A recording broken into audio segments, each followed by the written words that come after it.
చిటికలో అప్పటికప్పుడు వేడి వేడి మినీ పిజ్జాస్, పిల్లలకి ఎంతో ఇష్టమైన పిజ్జాస్ ఇక నుంచి మన ఇంట్లోనే.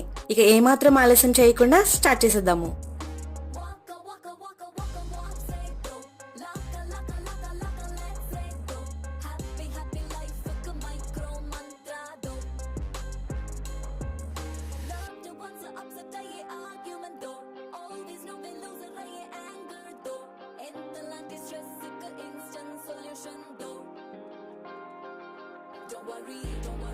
లో ఫ్లేమ్ మీద చేయాలి. పిజ్జా బేస్ ని 5 మినిట్స్ అటు ఇటు కాల్చాలి. పిజ్జా బేస్ రెడీ చేశాక అన్నీ వేసి అరేంజ్ చేసుకుని మూత పెట్టి స్టవ్ వెలిగించాలి. లో ఫ్లేమ్ లోనే 20 మినిట్స్ ఉంచాలి.